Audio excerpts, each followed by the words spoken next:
dating Bamban Tarlac Mayor Alice Guo, ginisa ng mga senador sa higit 1 bilyong pisong pumasok sa kanyang account dahil pala isipan umano kung talaga bang galing ito sa kita ng kanyang farm.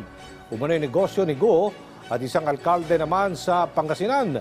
Lumutang din si Daniel Manalasta sa sentro ng balita.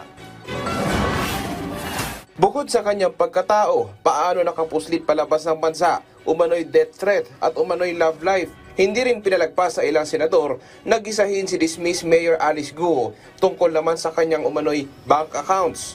Lumabas kasi sa pagdinig, bilyong piso ang na-transfer umano sa kanya at nagtataka ang ilang senador sa pinagkukunan ng kita ni Guo. From 2018 to 2024, 1.9 billion pesos ang pumasok sa accounts mo. Makikita natin noong mga unang panahon, wala namang pumapasok sa accounts mo. Pero pumasok sa account mo, which sinabi mo, kumukuha ka ng income sa QJJ Farms. Nakita namin walang income in QJJ Farms. Sa aming pag-analisa, hindi kaya magbigay ng QJJ Farms ng 1.9 billion pesos sa'yo in the span of 6-7 years. Inungkat din ng mga senador kung ano nga ba talaga ang relasyon niya kay Suwal, Pangasinan Mayor Dong Kalugay. Pero ilang ulit tinanggi ni Guo na may relasyon sila. Tinulungan ka ba ni Mayor o yung mga tao ni Mayor upang pagtago o para di agad mahanap ng mga otoridad? Wala po, hindi po. Kailan ang birthday ni Mayor? Birthday pa ni Mayor. Kalugay, boyfriend mo? Kasi hindi ko po siya boyfriend. O, di ba meron siya mga ginawang o pinagawang mga bulaklak para sa'yo? Hindi naman po. Hindi ko po makita eh. Ayan o, ito. Yeah. Laki ng bulaklak para sa'yo. Dami Sana all. May pinanutang pa si Senator Jinggoy Estrada sa isang negosyo na animo'y pinagsama ang pangalan nila Kalugay at Guo. Aware ka ba dito sa isang farm? Ang pangalan, Alicel Aqua Farm. Alam ko po, hindi po alam, hindi po siya existed po.